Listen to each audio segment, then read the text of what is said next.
Hello and welcome back to our YouTube channel. आणि आज आपण करणार आहोत करंट अफेअर्स फॉर MPSC राज्यसेवा 2025 2025मध्ये आत्ता आपली जी राज्यसेवेची परीक्षा होणार आहे that is schedule to happen on 28 September. त्याच्यासाठी हे करंट अफेअर सिरीज आहे ज्यात मी तुम्हाला टोटल 12 मंथ्सचे करंट अफेअर कवर करवणार आहे. आता खूप मुलं मला क्वेश्चन विचारतात की किती मंथ्सचे करंट अफेअर करणं जरुरी आहे. तर आयडियली 18 मंथ्स लोक करतात. 18 मंथ्सच्या मागे मोस्टली एक्झामिनर जात नाही आणि काही विचारत नाही. But 12 months is the sweet spot, कारण की 70 to 80% क्वेश्चन्स तुमचे कवर होतात 12 मंथ्समधून. आणि रिटर्न ऑन इन्व्हेस्टमेंट बेस्ट आहे जर तुम्ही 12 मंथ्सचे करंट अफेअर कम्प्लिटली केलेत तर तुमचं करंट अफेअर प्रिपरेशन एकदम साऊंड होणार आहे. आता नेक्स्ट क्वेश्चन आहे की करंट अफेअरचे सोर्सेस काय असावे. तर आपल्याकडे 3 टाईपचे सोर्स आहेत. एक आहे UPSCचे जे करंट अफेअर असतात, विजनचे मंथली मॅगझिनचे असतात. नेक्स्ट सोर्स आहे SSCसाठी जे करंट अफेअर्स असतात, that is one more source. आणि मग आपले MPSCचे कोचिंग्स जे करंट अफेअर्स पब्लिश करतात, दॅट इज अनदर सोर्स. आता लास्ट इयर MPSCचे करंट अफेअर आणि MPSCचा पेपर इन जनरल खूपच प्रिडिक्टेबल लाईन्सवर होता. आणि that is why the cut off had gone so high 117 negative marking असूनही. तर आता पॅटर्न चेंज झाला आहे, डिस्क्रिप्टिव्ह पॅटर्न झाला आहे. आणि most probably examiner also want some variety. एक्झामिनरला पण प्रिडिक्टेबल व्हायला आवडत नाही. त्याला किंवा तिला वाटत असेल की I don't want to become so predictable. मला पण असे क्वेश्चन्स द्यायचे आहेत की कट ऑफ 50%च्या आसपास हवर करायला पाहिजे. कारण की मोस्टली स्टेट PSCs UPSC 50% ते टार्गेट करतात की 50% कट ऑफ यावा. म्हणून ह्यावेळी इट इज हाय प्रोबॅबिलिटी की ॲनालिटिकल क्वेश्चन्स UPSC सारखे ॲनालिटिकल क्वेश्चन्स पण असतील आणि थोडे फॅक्च्युअल क्वेश्चन्स पण असतील. इट इज हाय प्रोबॅबिलिटी की MPSC आपलं प्रिलिम्सचा पॅटर्न पण थोडा UPSCच्या साईडला शिफ्ट करेल ओव्हर टाईम. मी नाही म्हणत की अचानक UPSC सारखा एकदम भयंकर पेपर ते आपल्यासमोर टाकतील, असं नाही होणार. पण धीरे धीरे ते एकदम फॅक्च्युअल आणि एकदम रन ऑफ द मिल जे क्वेश्चन्स विचारतात एक्झामिनर, ते शिफ्ट करून थोडेसे ॲनालिटिकल प्रश्नांकडे एक्झामिनर वळणार आहे ओव्हर टाईम. आणि त्यासाठी आपल्याला दोन्ही सिनारिओसाठी प्रिपेअर्ड राहणं जरुरी आहे. आपल्याला फॅक्च्युअल गोष्टी पण आठवणीत राहणं जरुरी आहे आणि आपल्याला ॲनालिटिकल स्टडी करणं पण जरुरी आहे. आणि कारण हे आहे की मेन्स आता डिस्क्रिप्टिव्ह झाली आहे, तर मेन्स डिस्क्रिप्टिव्ह झाली आहे म्हणून ॲनालिटिकल करंट अफेअर माहिती असणं इज व्हेरी एसेन्शियल. आणि त्यासाठी मी ही सिरीज आणली आहे ज्यात मी UPSCच्या मॅगझिन्समध्ये जे पण इम्पॉर्टंट आर्टिकल्स आहेत जे त्यांनी कवर केले आहेत ते कम्प्लिटली कवर करणार आहे. SSCचे मॅगझिन्स जे पण इम्पॉर्टंट न्यूज त्यांनी कवर केले आहेत ते कम्प्लिटली कवर करणार आहे.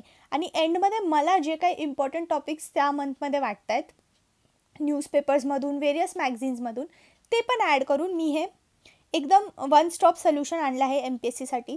यूट्यूबवर फ्रीली अवेलेबल आहे. आणि ह्याची PDF जर तुम्हाला हवी आहे तर please join our Telegram channel. तुम्हाला दाखवते. मी हँड रिटन नोट्स प्रिपेअर केले आहेत आणि प्रत्येक इम्पॉर्टंट टॉपिक जो पण न्यूजमध्ये आहे त्याचे मी हँड रिटन नोट्स प्रिपेअर केले आहेत. जसं आता फर्स्ट पॉलिटीपासून सुरू करूया. एकदम क्रिस्प नोट्स आहेत. 1 to 1.5 आवर्सचं हे लेक्चर राहणार आहे. आणि ह्याच्या पहिले की आपण हे सुरू करू, please subscribe to the channel. कारण की this is October and I plan on doing all the 12 months. म्हणजे तुम्ही एकदा हे पाहिलं तर मोस्ट प्रॉब्ली तुमचे 50 to 60% क्वेश्चन्स इथूनच हिट होतील. And this is not me being cocky, कारण की मी एकदम लक्ष देऊन व्यवस्थित हे नोट्स प्रिपेअर केले आहेत. तर तुम्ही 1xवर 1.5xवर ही व्हिडिओ बघा, सारखी बघा आणि सगळे पॉईंट्स लर्न करा. मी स्टॅटिक पण तुम्हाला एक्सप्लेन करत राहणार आहे मध्ये जिथे पण कुठे स्टॅटिक्सचा संबंध येईल. आणि let's get started. But before we start please like and subscribe to the channel. Okay. First news आहे जन योजना अभियान. हे म्हणजे पीपल्स प्लॅन, म्हणजे जे लोक पंचायतमध्ये निवडून येतात ती लोक हेल्प करणार आहेत प्लॅन बनवायला. आपल्याला माहिती आहे पहिलं भारतात प्लॅनिंग कमिशन होती आणि ते 5 year प्लॅन बनवायचे. पण आता ती प्लॅनिंग कमिशन राहिली नाही, आता नीती आयोग आहे. आणि ते काय करतात, लोकल लेवलवर हेल्प करतात प्लॅनिंग करण्यासाठी. तर हे जन योजना अभियान जे आहे ते पीपल्स प्लॅन, पंचायत लेवलवर प्लॅन बनवायला हेल्प करणार आहे. ही कोणत्या मिनिस्ट्रीच्या अंडर स्कीम आहे? मिनिस्ट्री ऑफ पंचायती राज, ना की मिनिस्ट्री ऑफ रुरल डेव्हलपमेंट. हे आठवणीत ठेवायचं आहे. फॅक्च्युअल डेटा आहे. आणि पंचायत डेव्हलपमेंट इंडेक्सला यूज करणार आहेत. ह्या प्लॅनला एकदम इफेक्टिव्ह करण्यासाठी आणि प्लॅनमध्ये कसा प्रोग्रेस होतो हे बघण्यासाठी पंचायत डेव्हलपमेंट इंडेक्स यूज होणार आहे. आता पंचायती राज किंवा रुरल सेल्फ गव्हर्नमेंट हे आर्टिकल 40मध्ये दिलं आहे आपल्या कॉन्स्टिट्यूशनच्या DPSPमध्ये. कॉन्स्टिट्यूशनल अमेंडमेंट 73 नुसार रुरल बॉडीज आणि 74 नुसार अर्बन लोकल बॉडीज बनले. आणि जो 11th शेड्यूल आहे त्यात पंचायतकडे जे पण सब्जेक्ट्स आहेत ते मेन्शन्ड आहेत 11th शेड्यूलमध्ये. असे 29 सब्जेक्ट्स आहेत आणि या 29 सब्जेक्ट्सवर प्लॅन बनवण्यासाठी ही योजना आणली आहे, जन योजना अभियान. बेनिफिट्स काय आहेत? तुम्ही स्टेक होल्डर्सचा जर विचार केला तर बेनिफिट्स तुम्ही ऑटोमॅटिक सांगू शकता. फॉर एक्झाम्पल पीपलला काय फायदा होणार, गव्हर्नमेंट, बिझनेसेस जे त्या पंचायतच्या एरियामध्ये आहेत, वुमन, यूथ, हे जर तुम्ही विचार केला तर ऑटोमॅटिक तुम्हाला बेनिफिट्स सुचायला लागतील. कोणत्याही स्कीमचे बेनिफिट्स माहीत करून घ्यायची एक निंजा टेक्निक आहे. सो एफिशियन्सी, जर लोकल लक्ष ठेवतील तर मोस्ट एफिशियंट होईल. जसं की सोशल ऑडिट, MG नरेगामध्ये सोशल ऑडिट व्हायला लागले आता. राजस्थानमध्ये हे स्टार्ट झालं. मग MG नरेगामध्ये जे करप्शन होतं ते खूप कमी झालं सोशल ऑडिटमुळे. एम्पॉवरमेंट होईल, जे लोकल आहेत त्यांचा आवाज वरपर्यंत, टॉप एऑन्स ऑफ द गव्हर्नमेंटपर्यंत जाईल. माय गव्हर्नमेंट प्लॅटफॉर्मवर हे प्लॅन्स अवेलेबल होतील आणि लोक क्वेश्चन करू शकतील की का हे प्लॅनमधली स्कीम तुम्ही पूर्ण नाही करत आहे. म्हणजे कॉमन पब्लिकचं एम्पॉवरमेंट होईल. वायडर कव्हरेज होईल, लोकांना जास्त माहिती पडेल प्लॅन्सविषयी, स्कीम्सविषयी आणि ते त्या स्कीमचा फायदा उचलू शकतील. Finally sustainability. आता जॉईंट फॉरेस्ट मॅनेजमेंट म्हणून एक स्कीम आहे गव्हर्नमेंटची, ज्याच्यात आपण विलेजर्सला इन्व्हॉल्व करून फॉरेस्टला मेंटेन करतो आणि ही खूप सक्सेसफुल आहे. जास्त सस्टेनेबली त्या फॉरेस्टला मेंटेन केलं जातं आहे, जंगल वाचवले जात आहेत ह्या स्कीमनुसार. तसंच जर लोकल लोकांना आपण घेतलं प्लॅनिंगमध्ये तर ते सस्टेनेबली डेव्हलप करायला आपल्याला मदत होईल. कारण की आपण आपलं घर, आपलं गाव खूप आपल्याशी प्रिय असतं, आपण त्याला जास्त लक्ष देतो. म्हणून रॅदर दॅन की एक मोठीशी कंट्रीसाठी किंवा स्टेटसाठी जर आपण प्लॅनिंग करतो आहे तर खूपच इम्पार्शलिटी येते त्यात. आपण जास्त इन्वॉल्व नसतो, आपले स्टेक्स नसतात. पण ते जर आपलं छोटंसं गाव आहे त्यात आपल्याला प्लॅनिंग करायची आहे तर we are very involved in it. Local representatives, त्यांचं पॉलिटिक्स खूप लोकल लेवलचं असतं, गल्लीचं त्यांना माहिती असतं. तर म्हणून आपण सस्टेनेबिलिटी डेव्हलपमेंटमध्ये आणू शकू पीपल्स प्लॅनद्वारा. मग आहे चॅलेंजेस काय आहेत? Funds and functionaries.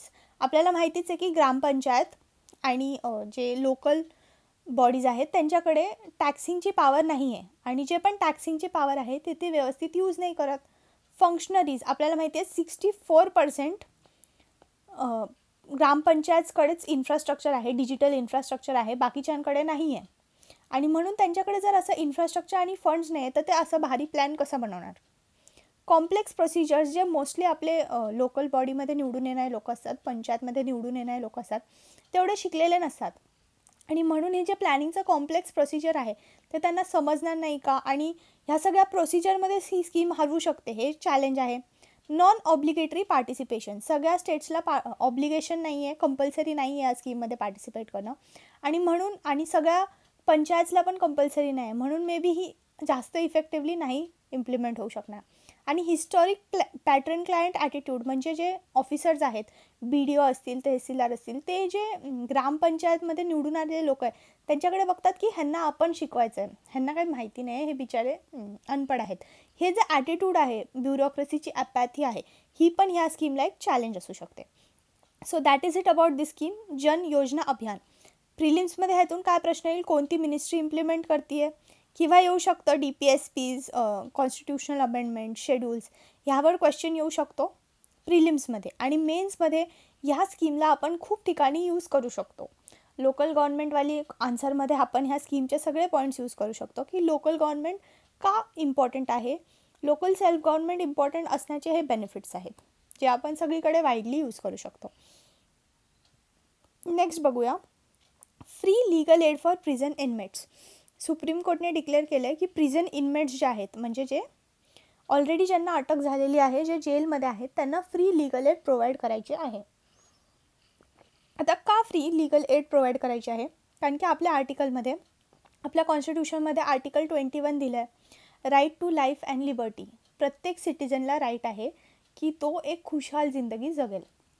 पण जर तुम्हाला विनाकारण कोणी जेलमध्ये टाकलं, तुम्ही काही गुन्हा नाही केला आहे, तुम्हाला विनाकारण जेलमध्ये टाकलं आहे, पण त्या जेलमधून सुटायचे जे पैसे भरायचे, जे वकील करायचे, त्याचे पैसेच तुमच्याकडे नाही आहे, तर एक इनोसेंट सिटिझन म्हणून तुमच्याकडे जो तुमचा right to life and liberty आहे, तो राईट तुमच्याकडून काढून घेतला आहे कोणीतरी विनाकारण तुम्हाला जेलमध्ये टाकून. तो राईट तुम्हाला भेटावा म्हणून तुम्हाला फ्री लिगल एड गरजेची आहे. तुमच्याकडे जेव्हा लिगल एड भेटेल, लिगल एड म्हणजे वकील, बेल, हे सगळे ऑप्शन्स लिगल एड असतात, ते तुम्हाला भेटतील, तेव्हा तर तुमचा आर्टिकल 21 मधला राईट आहे तो तुम्ही खरंच एन्जॉय करू शकाल. आणि आर्टिकल 39A मध्ये मेन्शन आहे की हे DPSPचा पार्ट आहे, मेन्शन आहे की लिगल एड प्रोव्हाइड करायचे आहे स्टेटने. ओके, म्हणून सुप्रीम कोर्ट बोलला की हे दोन्ही आर्टिकल्स खूप खूप इम्पॉर्टंट आहे, म्हणून तुम्ही पण फ्री लिगल एड प्रोव्हाइड करायचे आहे. स्टेट्सला त्यांनी ताकीद दिली आहे की तुम्ही पण फ्री लिगल एड प्रोव्हाइड करायचे आहे. जे पण प्रिझनमध्ये आहेत पण ज्यांच्याकडे वकिलांचा सेवा उपलब्ध नाही आहे त्यांना करून द्यायची. आता ही कंपल्सरी आहे अंडर आर्टिकल 21. हे कोणत्या केसमध्ये सांगितलं आहे? हुसेनेरा खातून केसमध्ये सुप्रीम कोर्टने असं सांगितलेलं की कंपल्सरी आहे लिगल एड देणं.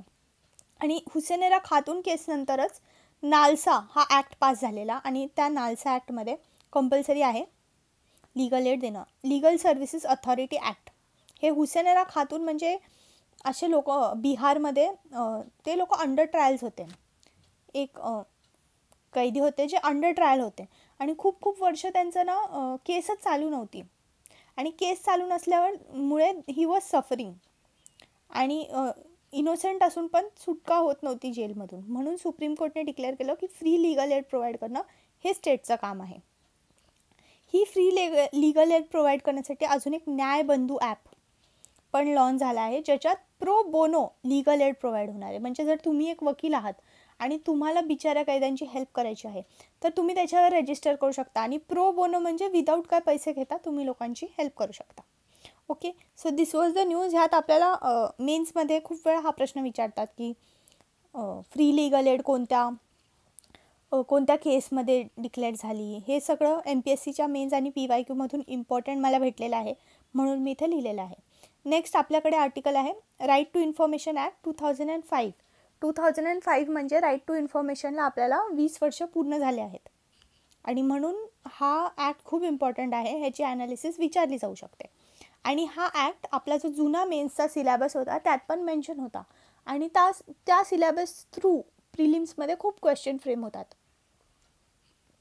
सो इट इज इम्पॉर्टंट हा ॲक्ट व्यवस्थित प्रिपेअर करणं. आता राईट टू इन्फॉर्मेशन हा एक फंडामेंटल राईट आहे आणि हा आर्टिकल 19च्या अंडर येतो. ओके, आणि असं कोणी डिक्लेअर केलं आहे? राजनारायण वर्सेस UP केसमध्ये अलाहाबाद हायकोर्टने डिक्लेअर केलं आहे की आर्टिकल 19 हा राईट टू इन्फॉर्मेशनचा आर्टिकल आहे. आर्टिकल 19मध्ये आपल्याकडे माहिती आहे खूप सगळे राईट्स आहेत आपल्याकडे. Speech, assembly, association, movement, residence, profession, हे सगळे राईट्स आहे. ह्याच्यातच आर्टिकल 19A मध्ये स्पीचमध्ये राईट टू इन्फॉर्मेशन पण आहे की आपल्याला माहिती पाहिजे की काय होतं आहे नक्की आपल्या कंट्रीमध्ये. आता राईट टू इन्फॉर्मेशन ॲक्ट हा DOPT आणि डिपार्टमेंट ऑफ पर्सनल अँड ट्रेनिंगच्या मिनिस्ट्रीच्या अंडर येतो. आणि की प्रोव्हिजन्स काय आहेत या ॲक्टचे? पहिलं तर सेंट्रल आणि स्टेट इन्फॉर्मेशन कमिशन फॉर्म होणार ह्या ॲक्टच्या अंडर. सेक्शन 4मध्ये प्रोॲक्टिव्ह डिस्क्लोजर असणार. म्हणजे सपोज आपण कोणतीही मिनिस्ट्रीचं एक्झाम्पल घेऊ, बालकल्याण विभाग, महाराष्ट्र शासन. तर आर्टिकल 4च्या अंडर असं आहे की त्यांनी स्वतःच डिक्लेअर करायचं आहे की आम्ही काय कामं करतो, आमच्या इथे किती लोक कामाला आहेत, आमचं बजेट किती आहे, हे सगळं वेबसाईटवर ते स्वतःच डिक्लेअर करणार, कोणी न विचारता. Proactive disclosure. ओके, आणि जर कोणी तुम्हाला काही प्रश्न विचारलं, RTIच्या अंडर कोणत्याही विभागाला प्रश्न विचारलं तर 30 दिवसाच्या आत त्यांना उत्तर देणं अनिवार्य आहे. आणि जर त्यांच्या लाईफवर काहीतरी बाधा येणार असेल तर 48 आवर्सच्या अंडर त्यांना ह्या RTIचा रिप्लाय देणं अनिवार्य आहे. आता हे अनिवार्य तर आहे, काही प्रश्न लोक विचारू शकतात RTI अंडर आणि त्यांना उत्तर द्यायचं आहे 30 दिवसाच्या आत द्यायचं आहे. पण असं नाही की तुम्ही काहीही प्रश्न विचारू शकता. सेक्शन 8 जो आहे या ॲक्टचा त्यात दिलं आहे की एक्झॅम्पशन्स आहे डिस्क्लोजरचे, की तुम्ही कोणताही प्रश्न विचारला शासनाला जाऊन तर त्याचं उत्तर देणं शासनावर बंधनकारक नाही आहे. सपोज फॉरेन रिलेशन्स किंवा पर्सनल इन्फॉर्मेशन किंवा ट्रेड सिक्रेट्स, हे सगळे सांगणं तुम्हाला अनिवार्य नाही आहे. सेक्शन 8मध्ये हे सगळे एक्सेप्शन्स दिलेले आहेत. आता ह्या ॲक्टचा सिग्निफिकन्स काय? रिस्पॉन्सिबल, ट्रान्सपरंट, अकाउंटेबल, एफिशियंट अशी गव्हर्नमेंट बनवण्यासाठी आपल्याला RTIचा यूज होणार. रिस्पॉन्सिबल म्हणजे कसं, कोणी जाऊन विचारू शकतं, तर तुम्ही करप्शन नाही करणार. तुम्हाला माहिती आहे कोणी येऊन म्हणेल दाखवा तुमचे अकाउंट्स, तर माणसं भितात. अकाउंटेबल, डेमोक्रेसीमध्ये, लोकतंत्रात लोकांना अकाउंटेबल असणारं सरकार पाहिजे. आणि राईट टू इन्फॉर्मेशनमध्ये हा जो हक्क आहे, प्रश्न विचारायचा जो हक्क आहे, तो नागरिकांना दिला आहे. म्हणून एफिशियंट पण, जर आपल्याला माहिती आहे की आई येऊन विचारणार आहे तू इतक्या तासात किती काम केलंस, तर आपण एफिशियंटली करणार ना, की नाही आई येणार आहे मग विचारणार आहे. तसंच जर आपल्याला माहिती आहे की नागरिक विचारणार आहेत की तुम्ही एवढ्या पैशात किती काम केलं, तर तुम्ही एकदम एफिशियंटली काम कराल. That is why RTI is important. आणि म्हणूनच RTI हा ॲक्ट आणला पण होता. राजस्थानमध्ये जे गव्हर्नमेंट कॉन्ट्रॅक्ट्समध्ये जे करप्शन व्हायचं, गव्हर्नमेंट कॉन्ट्रॅक्ट्समध्ये खूप करप्शन व्हायचं, आणि मग ह्या राजस्थानमधल्या लोकांनी डायरेक्ट जाऊन ते सगळे डॉक्युमेंट्स मागितले, आणि मग डॉक्युमेंट्स त्यांना मिळाले नाही. म्हणून त्यांनी ना एक आंदोलन लॉन्च केलं की आम्हाला हे डॉक्युमेंट्स पाहिजे. मजदूर किसान संघ असं काहीतरी त्यांचं नाव आहे. त्यांनी लॉन्च केलं हे आंदोलन, आणि त्या आंदोलनाचं फळस्वरूप म्हणून RTI हा ॲक्ट पास झाला करप्शनला कर्ब्स करण्यासाठी. ओके, हे सगळं तर चांगलं आहे, पण चॅलेंजेस काय? RTI खूप चांगला ॲक्ट आहे, खूप त्यांनी डेव्हलपमेंट आणली आहे, खूप ट्रान्सपरन्सी आणली आहे, पण अजूनही त्याचं 100% इफेक्टिव्ह इम्प्लिमेंटेशन झालेलं नाही आहे. तर चॅलेंजेस पहिलं तर फंक्शनल आहे. जे आपले स्टेट इन्फॉर्मेशन कमिशन आहे त्याच्यात खूप वॅकन्सी आहे, म्हणजे ऑलमोस्ट 9 स्टेट इन्फॉर्मेशन कमिशनचे हेडच अजून आहेत नाही, त्यांना वॅकन्सी आहे. बॅकलॉग आहे, ऑलमोस्ट 4 लाख अपील पेंडिंग आहेत. जेंडर अस्क्यू आहे, कमिशनरमध्ये फक्त 9% कमिशनर्स वुमन आहेत. हे झाले फंक्शनल. मग lack of definition of public authority, म्हणजे ह्या ॲक्ट थ्रू आपण इन्फॉर्मेशन कोणाला विचारू शकतो? पब्लिक अथॉरिटी म्हणजे शासन किंवा स्टेटच्या पैशातून काम करणारे अथॉरिटीज, ह्यांनाच आपण हा क्वेश्चन विचारू शकतो. पण नक्की पब्लिक अथॉरिटी आहेत कोण, ह्यावरही डाऊट आहे. पॉलिटिकल पार्टीज हे पब्लिक अथॉरिटी आहेत का, त्यांना प्रश्न विचारू शकतो का, ह्यावर अजूनही कोर्ट केस चालू आहे. नेक्स्ट आहे सेक्शन 8मध्ये जे एक्सेम्पशन्स दिले आहेत त्याचा फायदा उचलून सरकार किंवा ऑफिसर्स कधी त्यांची चूक लपवण्याचा प्रयत्न करतात. तर हे एक्झेम्पशन्स बरोबर आहेत का? आणि finally lack of awareness, common सिटिझन्सला RTI विषयी एवढं माहिती नाही आहे, आणि माहिती नसल्यामुळे ते प्रश्न विचारू शकत नाही जे त्यांच्यासाठी इम्पॉर्टंट आहे. समजा तुमच्या गावात उद्या पाणी साठलं आहे किंवा तुमच्या गावातला पूल पडला, तर तुम्हाला माहिती आहे RTI विषयी, पण तुमच्या गावातल्या प्रत्येक व्यक्तीला माहिती नाही की आपण RTIमध्ये जाऊन विचारू शकतो की हा पूल किती रुपयाचा होता, का पडला, कधी बांधला होता, कोणतं स्ट्रक्चर बनवलं होतं. हे सगळं विचारण्याचा हक्क नागरिकांना आहे, पण ह्याची अवेअरनेस त्यांच्याकडे नाही आहे. ओके, हे आहेत RTIचे चॅलेंजेस. आणि फायनली वे अहेड काय आहे? सेकंड ARCनी काही रेकमेंडेशन्स दिलेले आहेत. सेकंड ARCचं नाव घेणं खूप इम्पॉर्टंट आहे, कारण की वे अहेडमध्ये त्यांचं नाव लिहिणं म्हणजे एक्झामिनर तुमचे रेकमेंडेशनही वाचत नाही, त्यांना वाटतं ठीक आहे सेकंड ARC लिहिलं म्हणजे बरोबर असेल, वाचून आले असतील. म्हणून वे अहेडमध्ये त्यांनी पहिलं काय बोललं आहे, नॅशनल कोऑर्डिनेशन कमिटी बनवा. म्हणजे जे स्टेटचे छोटे इन्फॉर्मेशन कमिशन्स आहेत त्यांना कोऑर्डिनेट करण्यासाठी नॅशनल लेवलवर एक कमिटी बनवा. अवेअरनेस कॅम्पेन चालवा, जसं की जागो ग्राहक जागो, हे कन्झ्युमर प्रोटेक्शन ॲक्टविषयी अवेअरनेस जनरेट करण्यासाठी ती कॅम्पेन चालवली होती, तशी RTIसाठी पण एक कॅम्पेन चालवा. ॲडिक्वेट स्टाफ प्रोव्हाइड करा आणि विसेल ब्लोअर प्रोटेक्शन करा. कारण की RTIमध्ये कसं आहे, गव्हर्नमेंटला जर कळलं किंवा ऑफिशियल्सला जर कळलं की कोणीतरी सारखंच RTI करतात, सारखंच आम्हाला ट्रबल करतात, तर मे बी ते तुम्हाला ब्लॅकलिस्ट करू शकतात किंवा तुमचे प्रश्न ते इग्नोर करू शकतात. पण as RTI activist or as a person who is asking in RTI त्यांना प्रोटेक्शन पण भेटलं पाहिजे, हे पण प्रोव्हाइड करा, असं सेकंड ARCनी सांगितलं आहे. Okay, RTI is a important topic जे तुम्हाला दिसू शकतं एक्झाममध्ये, ह्याच्यावर प्रश्न दिसू शकतो. प्रिलिम्समध्ये इयर आठवणीत ठेवायचं आहे, मिनिस्ट्री आठवणीत ठेवायची आहे. ही केस इम्पॉर्टंट आहे, राजनारायण वर्सेस UP. आणि हे सेक्शन 8 आणि सेक्शन 4 इम्पॉर्टंट आहे. किती टाईमलाईन आहे ते इम्पॉर्टंट आहे, किती दिवसात उत्तर द्यायचं असतं. आणि मेन्समध्ये प्रश्न विचारू शकतात की किती इफेक्टिव्ह राहिला हा, और इव्हॅल्युएट करायला सांगू शकतात. तर तुम्ही सिग्निफिकन्स, चॅलेंजेस आणि वे अहेड सांगू शकता RTIच्या. नेक्स्ट आपल्याकडे आहे इंटरनॅशनल टेलिकम्युनिकेशन युनियन. हे एक छोटंसं ऑर्गनायझेशन आहे ज्याची असेंब्ली ऑक्टोबरमध्ये दिल्लीमध्ये झालेली. ही ओल्डेस्ट ऑर्गनायझेशन आहे जगातली इंटरनॅशनल ऑर्गनायझेशन, आणि 1865मध्ये ही फॉर्म झालेली. तर खूपच एक्झामिनरला फॅक्च्युअल आणि डिफिकल्ट प्रश्न विचारायचा असेल तर त्या विचारू शकतात की टेलिकम्युनिकेशन युनियन किंवा सगळ्यात जुनी इंटरनॅशनल ऑर्गनायझेशन कोणती. तर तुम्हाला आता माहिती आहे टेलिकम्युनिकेशन युनियन ही सगळ्यात जुनी इंटरनॅशनल ऑर्गनायझेशन आहे जगातली. So that is what for polity. पॉलिटीसाठी हे इम्पॉर्टंट न्यूज आहेत जे विजनच्या मॅगझिनमध्ये आणि अदर मॅगझिन्समध्ये मला भेटले आहेत. ते मी तुम्हाला एकदम सोप्या भाषेत, साध्या भाषेत, मराठीत समजून सांगितलं आहे. नोट्स मी इंग्लिशमध्ये बनवले आहेत. जर तुम्ही मराठीतून प्रिपेअर करताय तरी आय फील की हे नोट्स तुम्हाला समजलेच असतील, कारण की एवढी इंग्लिश तर येते सगळ्यांना आपल्या इकडे. महाराष्ट्रात आपण प्रगत राज्य आहोत.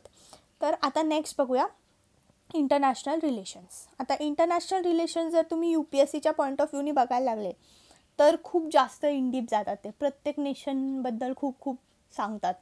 तर तुम्ही ते वाचायला लागले ना तर तुमच्या जीवावर येणार आणि तुम्हाला एवढं ते हजम होणार नाही.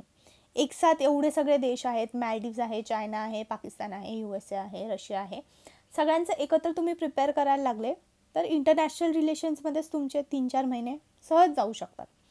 तर मी काय म्हणेल, तुम्ही आत्ता ह्या व्हिडिओमध्ये इंटरनॅशनल रिलेशन्स बघून घ्या. मेन्ससाठी प्रिपेअर करताना त्या टाईमचे इंटरनॅशनल करंट अफेअर्स इम्पॉर्टंट आहे. तुम्हाला स्टार्टिंगपासून 0पासून सुरू करणं जरुरी नाही आहे. आत्ता जेवढं मी व्हिडिओमध्ये सांगते आहे तेवढं बघून घ्या. जे समजते ते समजलं, नाही समजलं तरी ठीक आहे. ओव्हर टाईम इंटरनॅशनल रिलेशन्सचं नॉलेज बिल्ड होतं. तुम्ही सारखं ते हळूहळू वाचाल ना तर नॉलेज बिल्ड होईल. आत्ता तुम्हाला थोडंसं कन्फ्यूज होऊ शकतं, बट डोंट वरी. पहिलं काय बघतो आपण, इंडिया चायना बॉर्डर डिस्प्यूट. आपल्याला माहिती आहे इंडिया चायनाची बॉर्डर डिस्प्यूट आहे. 3 लेवल्सवर इंडिया चायनाची बॉर्डरचे इश्यूज आहेत. पहिलं आहे वेस्टर्न सेक्शन, मग आहे सेंट्रल सेक्शन आणि मग आहे ईस्टर्न सेक्शन.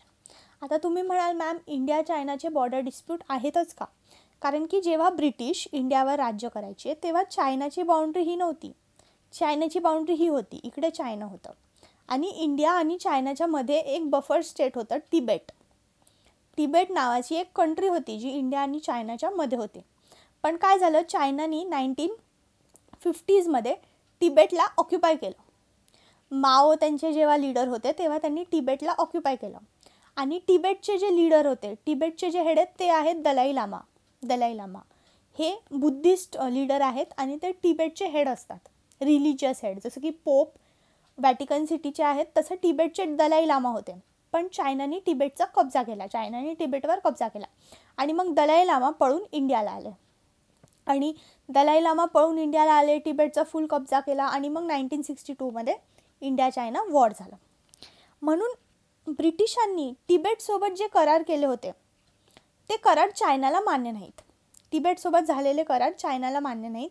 ते म्हणतात तुम्ही आमचं विनाकारण जमीन तुम्ही हडपवली आहे, असं चायनाचं म्हणणं आहे. तर इथे वेस्टर्न सेक्शनमध्ये आता आपल्याला माहिती इंडियाचा मॅप आपण असा ड्रॉ करतो, पण हा सगळा आपल्या कब्जामध्ये नाही आहे. एवढं सगळी एरिया आपल्या कब्जामध्ये नाही आहे. ॲक्च्युली इंडियाच्या कब्जामध्ये किंवा इंडियाच्या बाउंड्रीमध्ये एवढीच एरिया आहे. इकडे हा जो एरिया आहे गिलगिट बाल्टिस्तान आणि पाक ऑक्युपाईड काश्मीर, हा पाकिस्ताननी ऑक्युपाय केलेला काश्मीरचा एरिया आहे. आणि हे जे आहे ते अक्साई चीन, हे चायनाने ऑक्युपाय केलेला लडाखचा एरिया आहे. आणि हे जे आहे सियाचिन ग्लेशियर, इथे आपण इंडियन आर्मी आहे स्टेशन्ड. तर ही जी जागा आहे अक्साई चीन, ह्याच्या बाउंड्रीवर सारखे क्लॅशेस होत राहतात. गलवान व्हॅली, अक्साई चीन, पांगनांगसो लेक, इथे क्लॅशेस होत असतात इंडिया आणि चायनाचे. तर आपल्याला आठवणीत ठेवायचं आहे की पांगनांगसो लेक जो आहे हा एक सॉल्ट वॉटर लेक आहे, ब्रॅकिश वॉटर लेक आहे. आणि ह्याची बाउंड्री इंडिया चायनावर लाय करते. इथेच क्लॅशेस झालेले 2020मध्ये गलवान व्हॅलीमध्ये आणि पांगनांगसोमध्ये क्लॅशेस झालेले. तर हा एक डायग्राम तुम्ही जर आठवणीत ठेवला, if you remember this whole map, समजून घेतलं की हे दौलत बेग ओल्डी हा म्हणजे रोड टाईप आहे. हे अक्साई चीन चायनाने कॅप्चर केलेला एरिया आहे.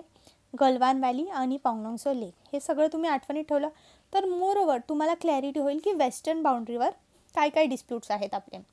आणि ईस्टर्न बाउंड्रीवर हा डिस्प्यूट आहे की अख्खा अरुणाचल प्रदेश, चायनाचं म्हणणं आहे की हे चायनाचा पार्ट आहे आणि China claims entire Arunachal Pradesh. So that is India China boundary dispute for you. इथे पण थोडंसं डिस्प्यूट होतं. लिम्पियादुरा, कालापानी, लिपू लेक हे नेपाळवालं डिस्प्यूट आहे. असे हे सगळे डिस्प्यूट आहेत. का डिस्प्यूट आहेत तर पहिलं ब्रिटिश पिरियडमध्ये तिबेट असल्यामुळे तिबेट आणि ब्रिटिशांनी जो करार केलेला तो चायनाला मान्य नाही आणि चायना इंडियाची टेरिटरी कॅप्चर करायचा प्रयत्न करतात. आता प्रश्न कसा बनू शकतो ह्यावर, हे सगळं झालं राम कहाणी. हे काय आपल्याला कोण विचारणार नाही, सांगा इंडिया चायनाचं काय डिस्प्यूट आहे. प्रश्न काय बनू शकतो, arrange this locations north to south. हा प्रश्न येऊ शकतो. दौलत बेग ओल्डी, गलवान व्हॅली, पांगोंगसो लेक ह्यांना नॉर्थ टू साऊथ अरेंज करा. Siachen glacier, Shaksgam valley, Xinjiang, Depsang plains हे सगळ्याचं लोकेशन तुम्ही बघून घ्या. ही PDF मी ग्रुपवर सेंड करेल, ज्यावर तुम्ही हे सगळ्याचं लोकेशन व्यवस्थित बघू शकता आणि तुम्हाला समजून जाईल की बघायचं काय आहे एक्झॅक्टली. ह्या सगळे लोकेशन्स माहिती असणं जास्त इम्पॉर्टंट आहे. Next we have Maldives. Maldives Indian ओशनमध्ये लोकेटेड हा एरिया आहे आणि ह्यांचे आणि इंडियाचे संबंध थोडेसे स्ट्रेन झालेले आहे. तुम्हाला आठवत असेल की ह्यांच्या मिनिस्टर्सनी आपल्या प्राईम मिनिस्टरवर काय काय कमेंट्स केलेले आणि त्याच्यामुळे हे रिलेशनशिप्स थोडे स्ट्रेन झालेले आणि म्हणून हे न्यूजमध्ये होतं. आता मालदीव्स हा कुठे लोकेटेड आहे, इंडियन ओशनमध्ये लोकेटेड आहे. इथे इंडिया आणि मालदीव्सच्या मध्ये कोणता चॅनल लाय करतो, 8 डिग्री चॅनल. हा प्रश्न पण विचारलेला आहे. 8 डिग्री चॅनल कशाच्यामध्ये लाय करतो, इंडिया आणि मालदीव्सच्यामध्ये. आणि मालदीव्सचं काय सिग्निफिकन्स आहे, लोकेशन इंडियन ओशनमध्ये लोकेटेड असल्यामुळे जे पण तिकडून गल्फ एरियामधून ऑइल येतं चायनाला जाण्यासाठी ते इथून पास होतं. जिओ पॉलिटिकल हे आपल्या इंडियाचा जो सागर इनिशिएटिव्ह आहे त्याच्यासाठी पण मालदीव्स खूप इम्पॉर्टंट आहे. जिओ इकॉनॉमिक इंडियन डायस्पोरा आहे. इंडियाचं 90% इन्व्हेस्टमेंट आहे तिथे. India is the largest trade partner with Maldives. Counter piracy हे जे इंडियन ओशनमध्ये शिप्स जातात त्यांना काही काही पायरेट्स असतात. पायरेट्स म्हणजे लुटेरू जहाज. आजच्या जगात पण हे आहे, ते हे जाणाऱ्या शिप्सला पकडतात आणि त्यांना चोरी करायचा प्रयत्न करतात.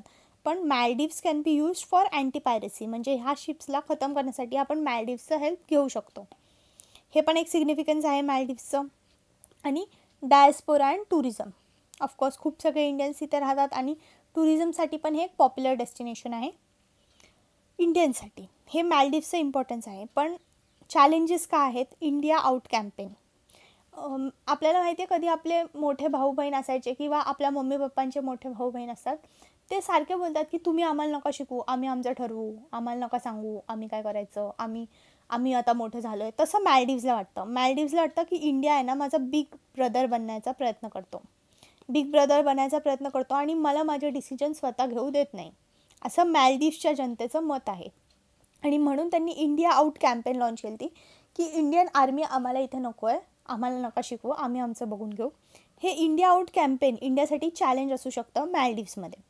नेक्स्ट आहे की चायनाचा influence, because as you know China इंडियाच्या आसपास असं पोर्ट्स बनवायचा प्रयत्न करत आहे ताकी इंडियाला लिमिटमध्ये ठेवता येईल. कारण की India is emerging as a big economy, big nation आणि चायना आणि आपले संबंध ऑफकोर्स एवढे चांगले नाही आहेत. म्हणून चायना फॅक्टर हा पण एक चॅलेंजिंग फॅक्टर आहे मालदीव्समध्ये. नेक्स्ट वी हॅव एशियानचा बँकॉक डिक्लरेशन. आता PYQमध्ये एक प्रश्न आलेला होता की which member is part of ASEAN, which members are part of ASEAN असा प्रश्न होता आणि ग्रुपिंग्स दिलेले होते अलग अलग कंट्रीचे. म्हणून एशियन इम्पॉर्टंट आहे. हे एक सोशो इकॉनॉमिक पॉलिटिकल ग्रुपिंग आहे साऊथ ईस्ट एशियामधल्या कंट्रीजचं. म्हणजे हे सगळे एकत्र येतात आणि एकत्र मिळून डिसिजन घेतात ताकी सगळ्यांचा फायदा होऊ शकेल. असं एक ग्रुप आहे, जसं आपण स्कूलमध्ये सगळे एकत्र मिळून जायचो ट्रिपला ताकी आपले पैसे वाचतील, तसे हे सगळे एशियनवाले एकत्र मिळून डिसिजन घेतात. हा एशियन ग्रुप कधी फॉर्म झालेला? बँकॉक डिक्लेरेशन नंतर फॉर्म झालेला 1985मध्ये. पहिलं 5च मेंबर्स होते, आता 10 मेंबर्स आहेत ह्या ग्रुपमध्ये. ह्यांची नावं तुम्ही बघून घ्या.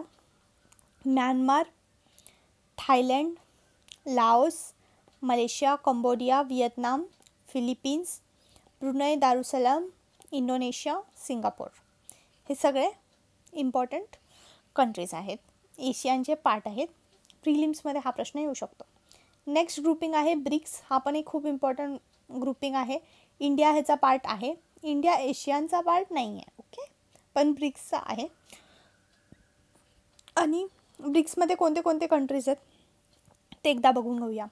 Brazil, Russia, India, China, south Africa हे तर आधीपासूनच होते.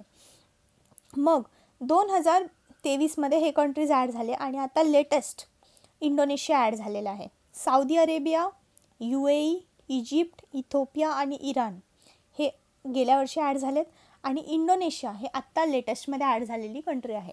तर मोस्ट प्रॉबेबली काय प्रश्न येऊ शकतो प्रिलिम्समध्ये की which countries are part of the BRICS grouping. 1 2 3 4 दिलं असेल, तुम्हाला चॉईस करायचं असेल, म्हणजे मल्टिपल ऑप्शन्सवाला प्रश्न, चांगला प्रश्न हा इन्फॉर्मेशनमधून बनू शकतो. Next we have Philadelphi corridor. Philadelphi corridor कुठे लोकेटेड आहे हा प्रश्न येऊ शकतो. फिलाडेल्फी कॉरिडॉर लोकेटेड आहे इस्रायल हमास बॉर्डरवर. गाझा असं इस्रायल आहे, इथे नाही लावलं आहे फोटो, असं इस्रायल आहे आणि इथे तुम्हाला माहिती आहे गाझा स्ट्रीप आहे. गाझा पॅलेस्टाईनवाले माहिती आहे ना, ते टेररिस्ट जे इस्रायल गाझा युद्ध चालू आहे. आणि इथे वेस्ट बँक आहे, इथे जॉर्डन रिव्हर फ्लो होते. ही जी स्ट्रीप आहे ना ह्याला फिलाडेल्फी कॉरिडॉर बोलतात. आणि ही फिलाडेल्फी कॉरिडॉरवर सारखे अटॅक होत आहेत म्हणून हे न्यूजमध्ये आहे. Gaza border with Egypt, okay. हा कुठे लोकेटेड आहे हा प्रश्न येऊ शकतो. डियागो ग्राशिया कुठे लोकेटेड आहे हा प्रश्न येऊ शकतो. हे आयलंड लोकेटेड आहे मॉरिशियसमध्ये आणि हे आयलंड USAच्या कब्जामध्ये आहे. USAने तिथे मिलिटरी बेस बनवला आहे. हे UKचं आयलंड आहे. आता तुम्ही म्हणाल की मॉरिशियसच्या जवळ आहे, मग UKचं आयलंड कसं? जेव्हा मॉरिशियसला इंडिपेंडन्स मिळालं तेव्हा UK बोललं ठीक आहे तुम्ही अख्खं मॉरिशियस इंडिपेंडेंट व्हा, पण हा जो चागोस आर्चिपेलागो एरिया आहे तो आम्हाला पाहिजे. म्हणून एवढ्या वर्ष हा जो चागोस आर्चिपेलागो एरिया आहे तो त्यांनी स्वतःजवळ ठेवला होता. पण आता हा चागोस आर्चिपेलागो पण ह्यांनी मॉरिशियसला देऊन टाकला. फक्त तिथले एकच ठिकाण स्वतःजवळ ठेवले, डियागो ग्रेशिया. हे तुम्हाला आठवणीत ठेवायचे की डियागो ग्रेशिया आयलंड हे मॉरिशियस जवळ आहे आणि यावर UKचा कंट्रोल आहे, okay. That is all important for international relations. आता बघूया इकॉनॉमीमध्ये काय काय इम्पॉर्टंट न्यूज आहेत. मी खूप मेहनत करून एकदम शॉर्टमध्ये जे इम्पॉर्टंट आहे तेवढंच तुम्हाला शिकवते आहे, तेवढंच मी घेऊन आली आहे. If you are liking this session please comment below and subscribe to the channel. That is my only motivation. आता बघूया न्यूज काय आहे. नोबेल प्राईज इन इकॉनॉमिक्स कोणाला भेटलं आहे? एसमोग्लू, जॉन्सन, रॉबिन्सन या तिघांना नोबेल प्राईज भेटले आहे इकॉनॉमिक्समध्ये. का भेटले ह्यांना? वाय नेशन्स फेल ही त्यांची बुक आहे की काही कंट्री का फेल करतात, ते सक्सेसफुल का होऊ शकत नाही. तर रिझन आहे इन्स्टिट्यूशन बिल्डिंग. काही कंट्रीज इन्स्टिट्यूशनच बनवत नाही, जसं इंडिया बघा आणि पाकिस्तान बघा. एवढ्या वर्ष एकत्रच आपण इंडिपेंडंट झालो, पण पाकिस्तान एवढं मागं पडलं आहे. त्यांच्या इथं खाण्यापिण्याचे प्रॉब्लेम्स आहेत, इन्फ्रास्ट्रक्चर नाही आहे, इकॉनॉमी मागे पडली आहे. तेच इंडिया एवढं पुढं गेलं आहे का? कारण की आपण इन्स्टिट्यूशन बिल्ड केले, आपण पार्लमेंट बनवली, सुप्रीम कोर्ट बनवलं आणि त्यांना पॉवर दिली. पण पाकिस्तानने काय केलं? इन्स्टिट्यूशन किंवा संस्थांना पॉवर द्यायचं सोडून लोकांना पॉवर दिली. आणि जेव्हा पण लोकांच्या हातात पॉवर येते तर स्वतःच्या फायद्याचाच विचार करतात आणि म्हणून पाकिस्तानचा फायदा ते करू शकले नाही, ओके. तर कोणाला मिळालं आहे नोबेल प्राईज? एसमोग्ली, जॉन्सन, रॉबिन्सन ह्यांना भेटला आहे वाय नेशन्स फेल या डिस्कवरीसाठी. बी रेडी इंडेक्स, हे B ready index ease of doing बिझनेसचं सक्सेसर आहे. आधी ease of doing business index release व्हायचं वर्ल्ड बँकद्वारा, पण त्याच्यामध्ये खूप जास्त प्रॉब्लेम्स होते, ते एकदम इम्पार्शियल नव्हतं. म्हणून आता हे नवीन इंडेक्स आणलं आहे, बी रेडी इंडेक्स. ह्याच्यामध्ये 10 टॉपिक्सवर, 3 पिलर्सवर आणि 3 थीम्सवर कंट्रीजला जज केलं जाणार आहे. नेक्स्ट आहे PM गतिशक्ती योजना. माहिती आहे हे 2021मध्ये लॉन्च झालं आहे. 7 स्ट्रीम्सवर ही PM गतिशक्ती योजना काम करणार आहे.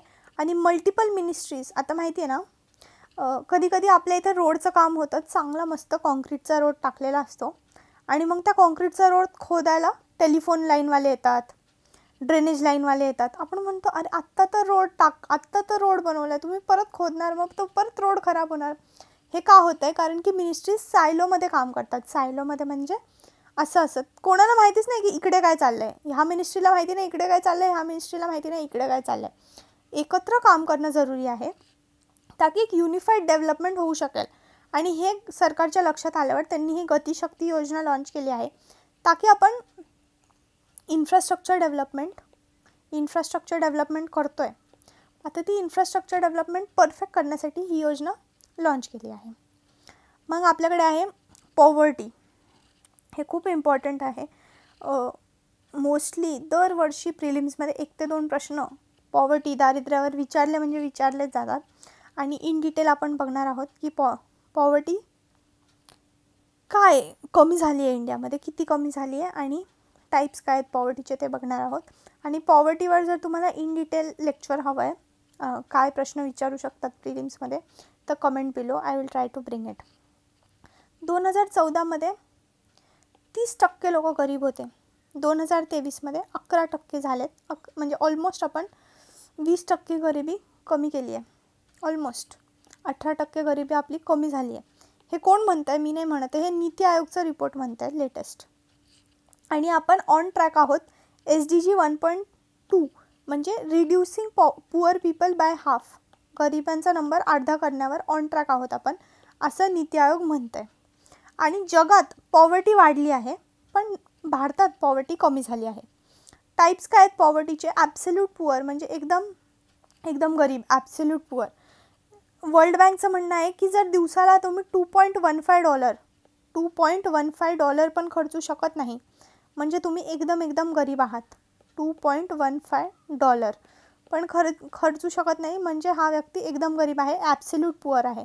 रिलेटिव्ह पुअर म्हणजे दुसऱ्या लोकांच्या तुलनेत हा व्यक्ती गरीब आहे. आणि मग मल्टी डायमेन्शनली पुअर म्हणजे लाईफ जगण्यासाठी जे उपयोगाच्या गोष्टी लागतात, जसं की इन्फ्रास्ट्रक्चर, एज्युकेशन, हेल्थ, हे जर एखाद्याकडे नाही आहे तर तो मल्टी डायमेन्शनली पुअर आहे.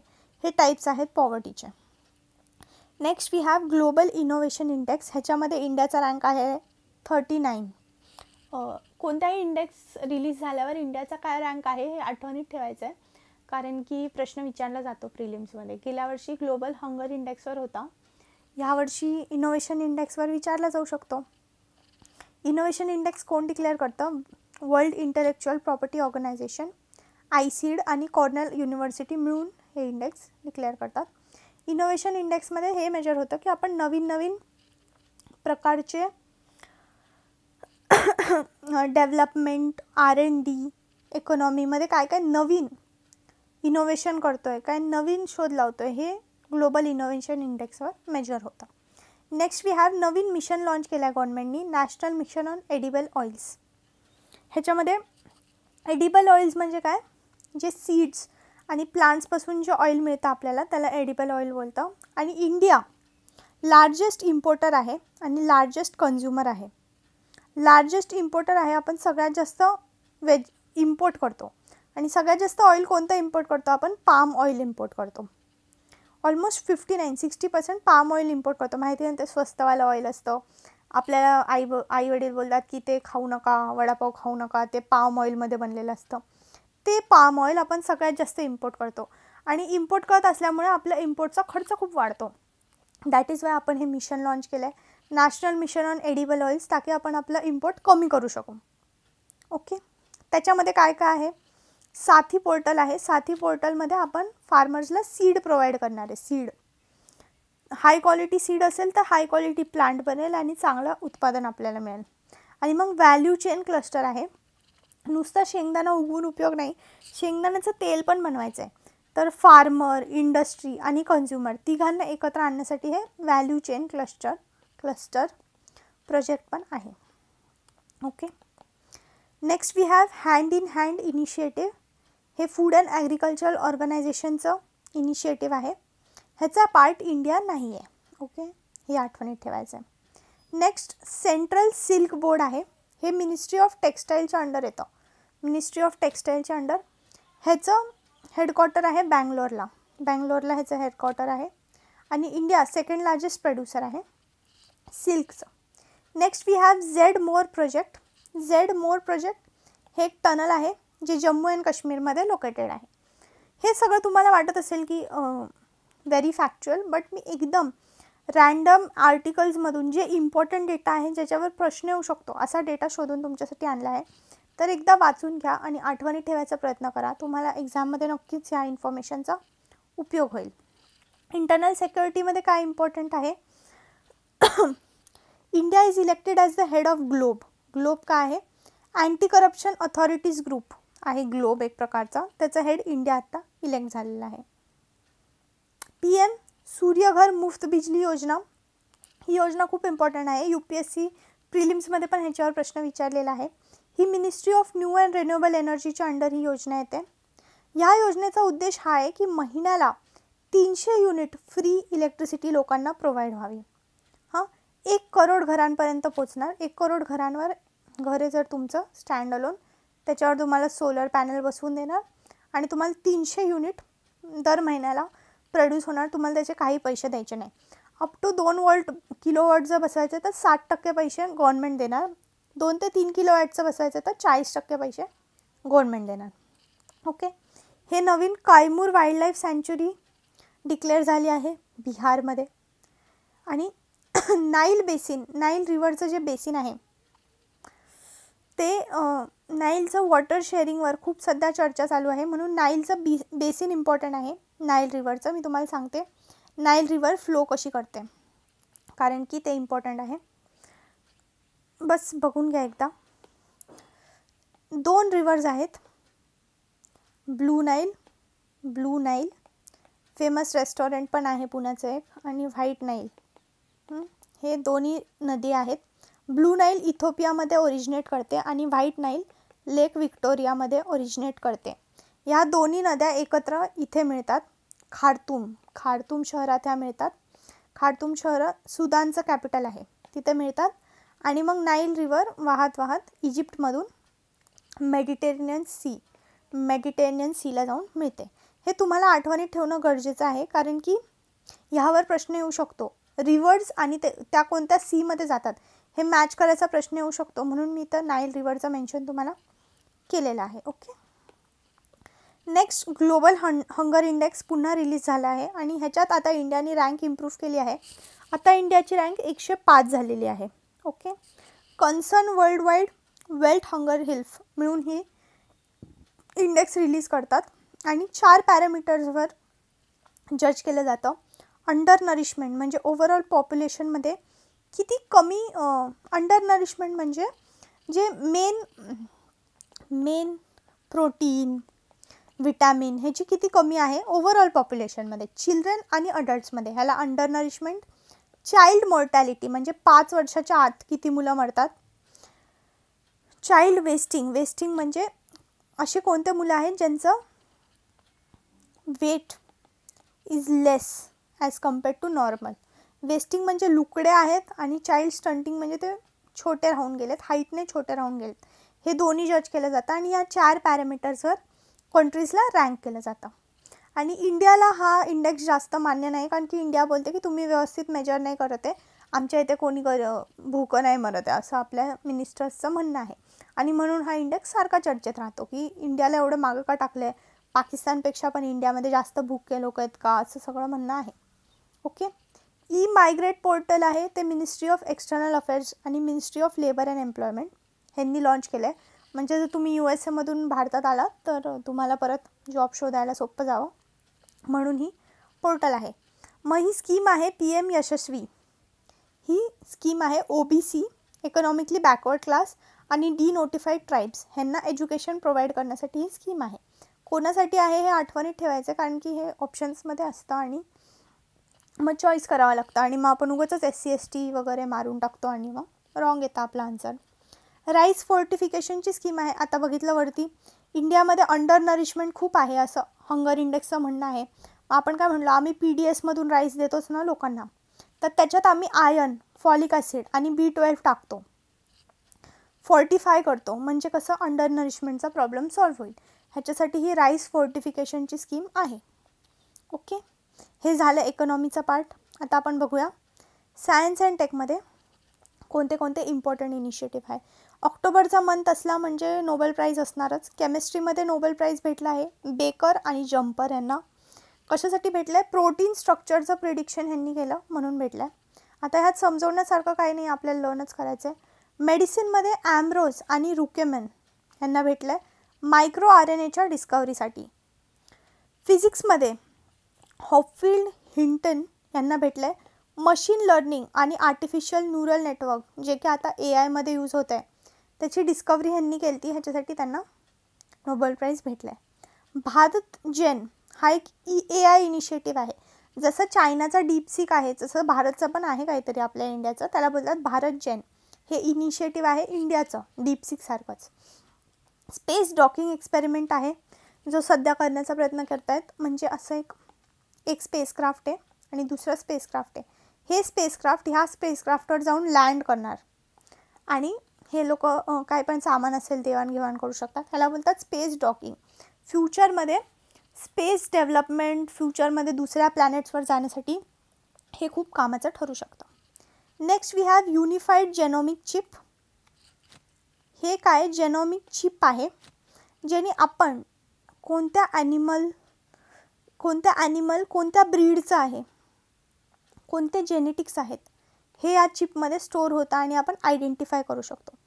हे सिंगल न्यूक्लिओटाईड पॉलिमॉर्फिझमवर बेस्ड ही चिप आहे, हे आठवणीत ठेवायचं आहे. आणि रिसेंटली इंडियाने लॉन्च केली आहे गौ ही चिप लॉन्च झाली आहे कॅटलसाठी आणि महिष ही चिप लॉन्च झाली आहे बफेलोसाठी. ओके, हे आठवणीत ठेवायचं आहे, ह्याच्यावर प्रश्न बनू शकतो.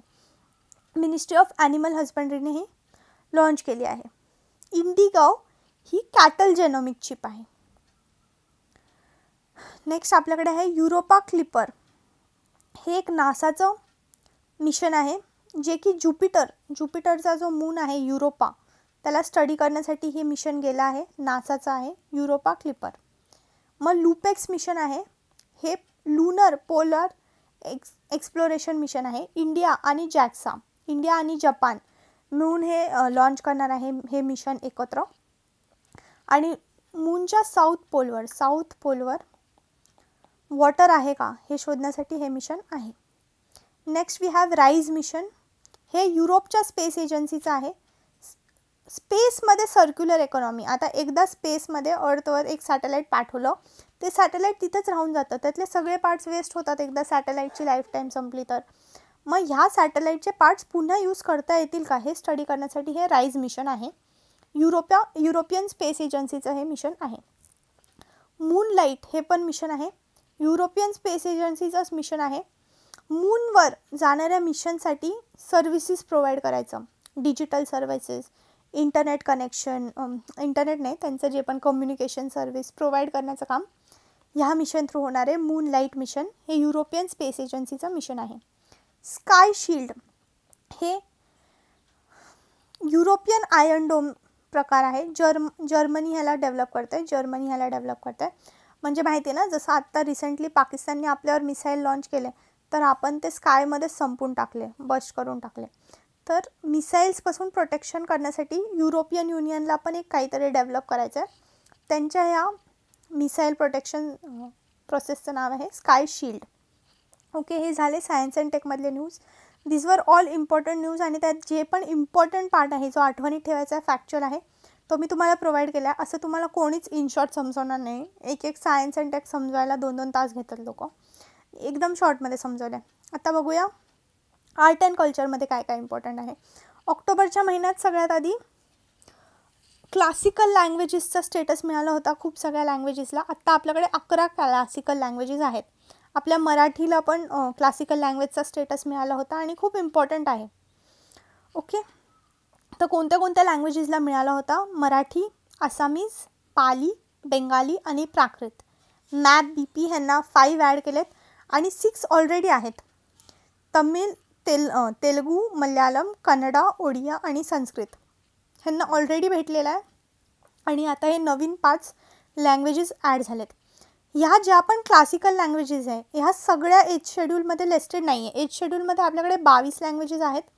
कोणत्या कोणत्या एज शेड्यूलमध्ये लिस्टेड नाही आहे? प्राकृत आणि पाली ह्या दोन्ही लँग्वेजेस एज शेड्यूलमध्ये लिस्टेड नाही आहेत. ओके, आणि मराठी ही कोणत्या राज्यात पहिल्यांदा राष्ट्रभाषा होती, ऑफिशियल लँग्वेज होती? सातवाहन किंगडमचा ऑफिशियल लँग्वेज मराठी होती आणि ह्यांचं फाउंडर कोण होते? सिमुका.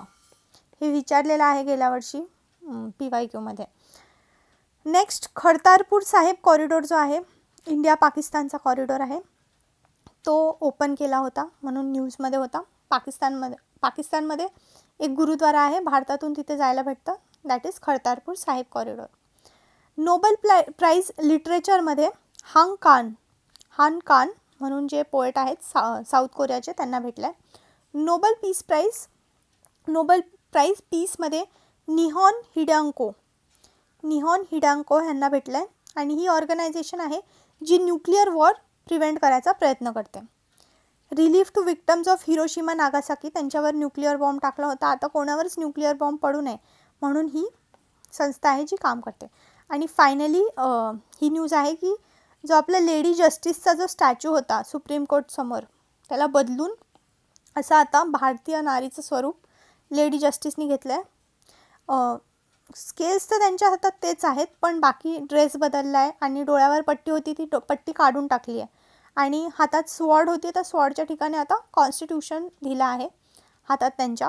आणि आपलं जे कॉलोनियल माइंडसेट होतं ते चेंज करायचा प्रयत्न करण्यात आला आहे. हे झालं UPSCशी रिलेटेड जे पण ॲनालिटिकल होतं. आता थोडंसं फॅक्च्युअल पण बघून घेऊया. हे काही फॅक्ट्स आहेत जे मी जमा केले आहेत, ऑक्टोबरच्या महिन्यातले इम्पॉर्टंट आहे. क्लोडिया शेनबॉम ह्या एक लेडी आहेत ज्या फर्स्ट फिमेल प्रेसिडेंट बनल्या आहेत मेक्सिकोच्या, हे आपल्याला आठवणीत ठेवायचं आहे. बेस्ट फिल्म अवॉर्ड त्यावर्षी ॲनिमलला मिळाला होता. Best actress award Rani Mukherjee. Best director award VV Chopra आणि ॲक्टर अवॉर्ड शाहरुख खानला भेटला होता. हे आयफाचे अवॉर्ड्स आहेत. कोणाला भेटलं होतं ते बघून घ्या एकदा. ओके, मग क्लॅडवेल 45 ही एक स्पायरल गॅलेक्सी आहे जी नासाने रिसेंटली डिस्कवर केली होती. International day of older persons 1 ऑक्टोबरला. दादासाहेब फाळके अवॉर्ड मिथुन चक्रवर्ती यांना भेटला होता. काज इंद हे एक मिलिटरी एक्सरसाइज आहे इंडिया आणि कझाकिस्तानमधला. BCCIने सेंटर ऑफ एक्सिलन्स खोललं बेंगलोरला. हे इंडिजिनियस कावला राज्यमाता डिक्लेअर केलं आहे महाराष्ट्र गव्हर्नमेंटने. आणि गोशालाला प्रत्येक गाईमागे 50 रुपये मिळणारे प्रति दिवसाचे त्या गाईची काळजी घेण्यासाठी. ओके, हे इम्पॉर्टंट आहे, महाराष्ट्राशी रिलेटेड आहे. क्रूज भारत मिशन लॉन्च केलं आहे क्रूज टुरिझम प्रमोट करण्यासाठी. Dharti Aaba tribal village development program launch केला आहे सेंट्रल गव्हर्नमेंटनी झारखंडमध्ये. हे सगळे तुम्हाला फॅक्च्युअल डिटेल्स जे आहेत ते भेटून जातील. टेलिग्राम चॅनलवर ही PDF मी शेअर करणार आहे. जे इम्पॉर्टंट आहे ते मी तुम्हाला सांगते. अन्नदर्पण हे मिशन लॉन्च केलं आहे फूड कॉर्पोरेशन ऑफ इंडियानी. का? जे सप्लाय चेन ट्रान्सपरंट बनवण्यासाठी, म्हणजे कुठून धान्य आलं कुठे गेलं हे सगळं ट्रान्सपरंटली ऑनलाईन अवेलेबल व्हावं म्हणून हे अन्नदर्पण मिशन लॉन्च केलं आहे. बोडो गिशी ही एक आसामची राईस बियर आहे जिला GI टॅग भेटला आहे. लुपेक्स मिशन इंडिया आणि जपानने एकत्र लॉन्च केला आहे. कायमूर वाईल्डलाईफ सँच्युरी झाली आहे बिहारमध्ये. ही बिहारची 2nd वाईल्डलाईफ सँच्युरी आहे. पहिली आहे वाल्मिकी. हे सगळं आठवणीत ठेवणं गरजेचं आहे कारण की मोस्टली नाही का असं नॅशनल पार्क आणि स्टेटचं नाव दिलेलं असतं, मॅच द फॉलोइंग करायचं असतं, ते करंट अफेअरमधूनच उचलतात जे पण नावं असतात ती. ओके, ग्लोबल हंगर इंडेक्समध्ये आपला रँक 105 आलेला आहे. बेस्ट स्टेट अवॉर्ड वॉटर अवॉर्डमध्ये ओडिसाला भेटला आहे. 2nd butterfly diversity hub Kaziranga आसाममध्ये बनवलं आहे. फर्स्ट जे आहे ते नामदफा अरुणाचल प्रदेशमध्ये पहिलं होतं, आता सेकंड आसाममध्ये बनवलं आहे. I4C सायबर सिक्युरिटीसाठी ॲम्बॅसिडर डिक्लेअर करण्यात आलं आहे रश्मिका मंदनाला. स्कॅम से बचो हे कॅम्पेन लॉन्च केलं आहे मेटाने. एक्सरसाइज काकाडू ही मिलिटरी एक्सरसाइज झाली आहे ऑस्ट्रेलियामध्ये. ह्याचे मेंबर्स आहेत क्वाडचे सगळे मेंबर्स आहेत. क्वाड माहिती आहे ना, USA, इंडिया, जपान, ऑस्ट्रेलिया हे क्वाडचे मेंबर्स आहेत. नसीम अल बहर ही एक्सरसाइज झाली आहे इंडिया आणि ओमानमध्ये.